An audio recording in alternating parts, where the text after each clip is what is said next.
તમારા ઘરમાં ઘડિયાળ કઈ દિશામાં છે? કદાચ તમે વર્ષોથી એવી જગ્યાએ ઘડિયાળ રાખી છે જ્યાં વાસ્તુશાસ્ત્રની કેટલીક પરંપરાગત માન્યતાઓ અનુસાર તેને રાખવાની સલાહ આપવામાં આવતી નથી.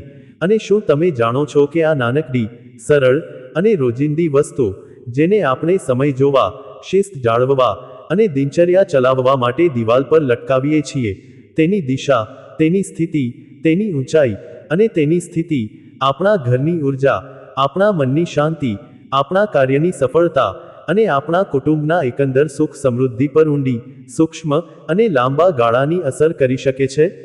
વાસ્તુશાસ્ત્ર, જે આપણી પ્રાચીન ભારતીય સ્થાપત્યકલા અને ઉર્જા વિજ્ઞાનનો એક અમૂલ્ય ગ્રંથ છે, તે ઘરની દરેક નાની મોટી વસ્તુ, પછી તે ફર્નિચર હોય, સજાવટ હોય, રંગ હોય કે ઘડિયાળ હોય, તેના માટે કેટલીક ખાસ, વિચારપૂર્વકની અને ઉર્જા આધારિત ભલામણો આપે છે. કારણ કે દરેક વસ્તુ, દરેક દિશા અને દરેક ગોઠવણી ઘરની એકંદર ઉર્જા, જેને પ્રાણ અથવા ચી કહેવાય છે, તેના પ્રવાહ, ગુણવત્તા અને સંતુલનને અસર કરે છે. અને આજે, આ અત્યંત લાંબી, ઊંડી અને વિચારપ્રેરક સફરમાં, આપણે ઘડિયાળ, જે સમયનું પ્રતીક છે અને જે આપણા જીવનની ગતિ, નિયમિતતા અને શિસ્તને દર્શાવે છે, તેની સાચી, યોગ્ય અને વાસ્તુ અનુકૂળ દિશા, સ્થિતિ અને સંભાળ વિશે વિગતવાર, સર્વાંગી અને વ્યવહારુ રીતે જાણીશું. અને સાથે સાથે એવી 5 મહત્વપૂર્ણ બાબતો પણ જાણીશું જે ઘડિયાળને લગતી પરંપરાગત માન્યતાઓ, વાસ્તુ સૂચનાઓ અને લોકાનુભવોમાં વર્ણવવામાં આવી છે. પરંતુ યાદ રાખો, આ બધી વાતો માન્યતાઓ છે અને તેનો વૈજ્ઞાનિક રીતે ભવિષ્યની કોઈ ચોક્કસ આગાહી કરતો પુરાવો નથી, પરંતુ તે આપણી સંસ્કૃતિ, આપણા ઇતિહાસ અને આપણા સામૂહિક અનુભવોનો એક ઊંડો, સમૃદ્ધ અને સુંદર ભાગ છે. અને તેનો મૂળ ઉદ્દેશ્ય આપણને આપણા ઘરની વ્યવસ્થા, સ્વચ્છતા, સૌંદર્ય અને ઉર્જા પ્રત્યે સજાગ, સભાન અને જવાબદાર બનાવવાનો છે, જે ખરેખર સુખી, સ્વસ્થ અને સમૃદ્ધ જીવનનો આધાર છે. ચાલો આપણે આ સફરનો પ્રથમ અને સૌથી મૂળભૂત મુદ્દો જાણીએ, જે ઘડિયાળની ગોઠવણી માટે સૌથી મહત્વપૂર્ણ માનવામાં આવે છે, અને તે છે ઘડિયાળ કઈ દિશામાં રાખવી. વાસ્તુશાસ્ત્રની કેટલીક પરંપરાગત માન્યતાઓ અને વાસ્તુ નિષ્ણાતોના સામાન્ય મત મુજબ, ઘડિયાળને હંમેશા ઉત્તર, પૂર્વ અથવા ઈશાન ઉત્તર પૂર્વ દિશામાં રાખવી અથવા લટકાવવી સૌથી શુભ, સકારાત્મક અને ઉર્જાવાન માનવામાં આવે છે. કારણ કે આ દિશાઓ સૂર્યના સૌથી શુદ્ધ, નરમ અને સકારાત્મક કિરણો, ચુંબકીય ઉર્જા અને કુદરતી સ્પંદનો સાથે જોડાયેલી છે. અને માન્યતા અનુસાર, જ્યારે ઘડિયાળ આ દિશાઓમાં હોય છે, ત્યારે તે સમયનો સકારાત્મક પ્રવાહ, કાર્યમાં સ્પષ્ટતા, ઘનશ્યોમાં ચપળતા અને જીવનમાં ગતિ અને પ્રગતિ લાવે છે. અને સાથે સાથે, પૂર્વ દિશામાં ઘડિયાળ રાખવાથી સવારના સૂર્યપ્રકાશ સાથે એક તાજગી, નવી શરૂઆત અને આશાનો સંબંધ સ્થાપિત થાય છે, જે આખો દિવસ ઉત્સાહ અને હકારાત્મકતાથી ભરે છે. અને ઉત્તર દિશા, જે ધન અને સમૃદ્ધિની દેવી માં લક્ષ્મીની દિશા છે, તેમાં ઘડિયાળ રાખવાથી સમૃદ્ધિનો સમય, તકોનો સમય અને યોગ્ય સમયે યોગ્ય નિર્ણયો લેવાની શક્તિ આવે છે, એવી પરંપરાગત માન્યતા છે. અને આ બાબતે, ઘણા લોકો જેમણે તેમના ઘરમાં આ દિશાઓમાં ઘડિયાળ રાખી છે, તેઓ અનુભવે છે કે તેમના કાર્યમાં સુધારો, સમયનું સારું સંચાલન અને માનસિક સ્પષ્ટતા આવી છે. પણ શું આ વાતનો કોઈ વ્યવહારુ આધાર છે? જો આપણે તેને વ્યવહારુ દૃષ્ટિએ સમજીએ, તો પૂર્વ કે ઉત્તર દિશાની દિવાલો પર ઘડિયાળને યોગ્ય ઊંચાઈએ લટકાવવાથી તે સવારના પ્રકાશમાં સ્પષ્ટ દેખાય છે, અને કોઈ પણ ઉતાવળ, ઘોંઘાટ અથવા અવરોધ વિના તે સરળતાથી જોઈ શકાય છે, જે સમયનું સચોટ અને શાંત અવલોકન કરવામાં મદદ કરે છે.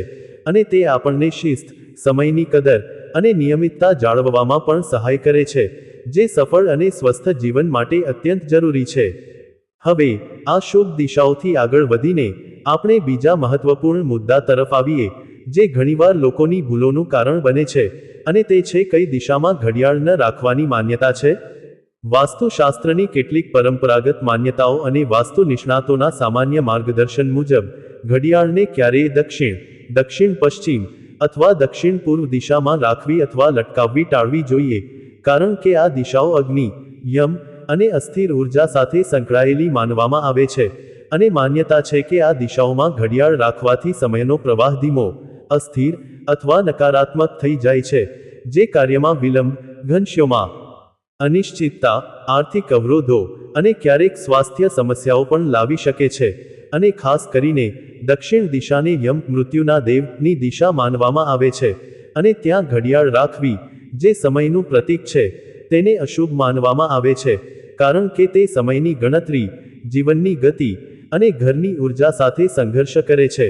અને દક્ષિણ પશ્ચિમ દિશા, જે સ્થિરતા અને જડતા સાથે સંકળાયેલી છે, ત્યાં ઘડિયાળ રાખવાથી કાર્યમાં ધીમાશ, સુસ્તી અને પ્રગતિનો અભાવ આવી શકે છે. અને દક્ષિણ પૂર્વ દિશા, જે અગ્નિ તત્વની દિશા છે, ત્યાં ઘડિયાળ રાખવાથી અતિશય ઉતાવળ, ઉત્તેજના અને અસ્થિર નિર્ણયો લેવાની ટેવ પડી શકે છે. પરંતુ શું આ માન્યતાઓનો કોઈ વ્યવહારુ આધાર છે? જો આપણે તેને વ્યવહારુ દૃષ્ટિએ સમજીએ, તો દક્ષિણ દિશામાં, ખાસ કરીને વર્ષના ઘણા ભાગોમાં, સૂર્યના તીખા, બપોરના કિરણો સીધા પડે છે, જે ઘડિયાળના કાચ, ડાયલ અને આંતરિક ભાગોને વધુ ગરમ કરી શકે છે અને તેને નુકસાન પહોંચાડી શકે છે, અથવા તેની બેટરી, ચોકસાઈ અને ટકાઉપણું ઘટાડી શકે છે. અને સાથે સાથે, આ દિશાઓમાં ઘણીવાર ઉતાવળ, ઘોંઘાટ અથવા અવ્યવસ્થા હોય છે, જે શાંતિથી સમય જોવામાં અને એકાગ્રતા જાળવવામાં અવરોધ લાવી શકે છે, જે આપણા માનસિક શાંતિ અને કાર્યક્ષમતાને અસર કરી શકે છે. તેથી આ માન્યતા આપણને ઘડિયાળના યોગ્ય, શાંત અને સ્વસ્થ સ્થાન વિશે સજાગ કરે છે.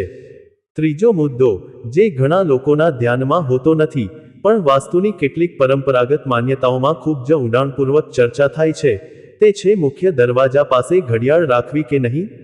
વાસ્તુશાસ્ત્રની માન્યતાઓ અને લોકાનુભવો અનુસાર, મુખ્ય દરવાજાની નજીક અથવા તેની સીધી સામે ઘડિયાળ રાખવી અથવા લટકાવવી એ ટાળવી જોઈએ, કારણ કે મુખ્ય દરવાજો એ ઘરનું મુખ છે, જ્યાંથી સકારાત્મક અને નકારાત્મક બંને પ્રકારની ઉર્જા પ્રવેશે છે.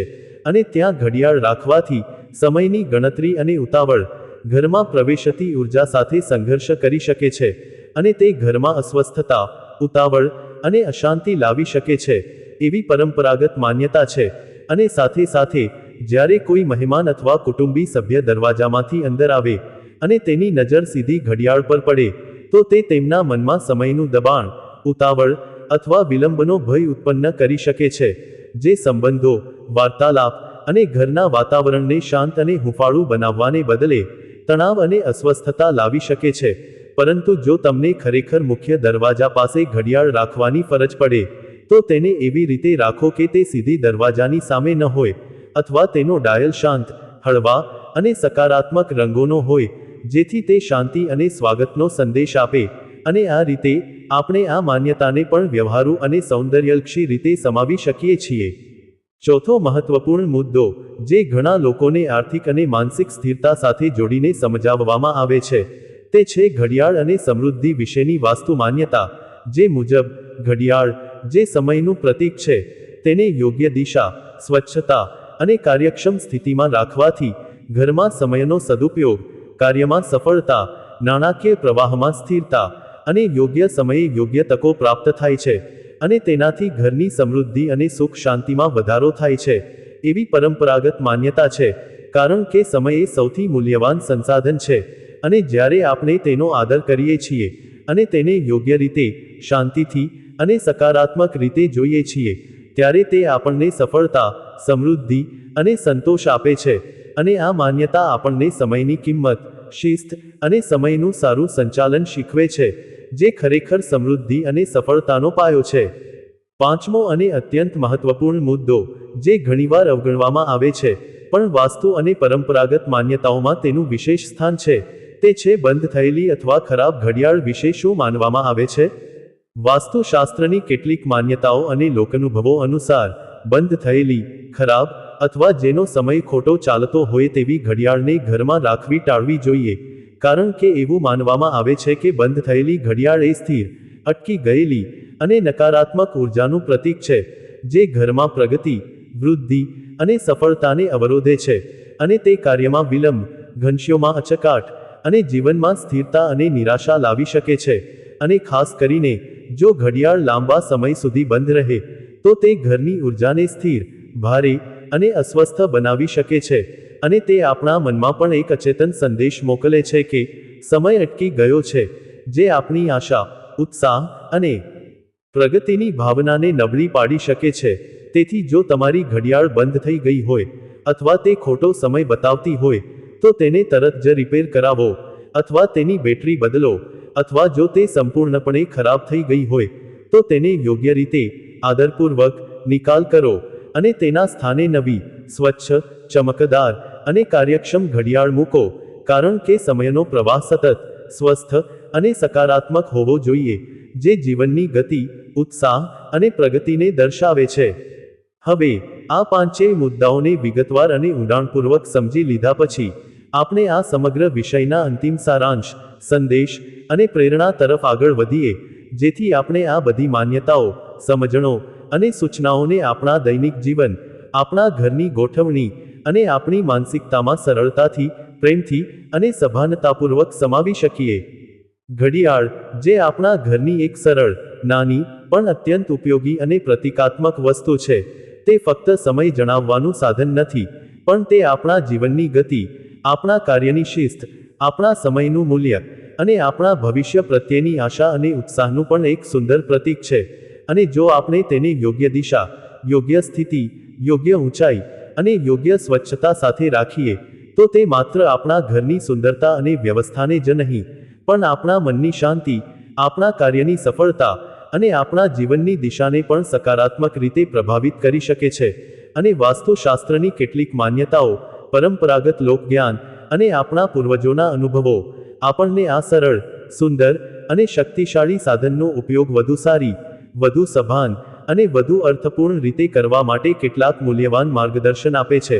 પરંતુ યાદ રાખો, આ દરેક માન્યતાનો વૈજ્ઞાનિક રીતે ભવિષ્યની કોઈ ચોક્કસ આગાહી કરતો પુરાવો નથી, અને તેમને ધાર્મિક, સાંસ્કૃતિક, પરંપરાગત અને ભાવનાત્મક દૃષ્ટિકોણથી સમજવા, તેમનો આદર કરવા, તેમને પ્રેમ કરવા અને તેમને આપણા જીવનમાં શાંતિ, વ્યવસ્થા અને સકારાત્મકતા લાવવા માટેના સાધનો તરીકે જોવા, એ ખૂબ જ જરૂરી, સમજદાર અને સુંદર છે. કારણ કે આખરે, ઘડિયાળની સાચી, ઊંડી અને અનન્ય શક્તિ તેના ડાયલ, તેના કાંટા અથવા તેની દિશામાં નથી, પણ તે આપણી સમય પ્રત્યેની જાગૃતિ, આપણી શિસ્ત, આપણી સમયની કદર અને આપણા જીવનની દરેક ક્ષણને સકારાત્મક, અર્થપૂર્ણ અને સુંદર રીતે જીવવાના આપણા સંકલ્પમાં છે. અને જો આપણે આ ગુણો, લાગણીઓ અને ભાવના સાથે આપણા ઘરમાં, આપણા કાર્યમાં અને આપણા જીવનમાં સમયનો ઉપયોગ કરીએ, તો પછી ભલે ઘડિયાળ કઈ દિશામાં હોય, તે આપણને સફળતા, સમૃદ્ધિ અને શાંતિ આપશે, કારણ કે સાચો સમય હંમેશા આપણા હૃદય, આપણા મન અને આપણા સંકલ્પમાં હોય છે.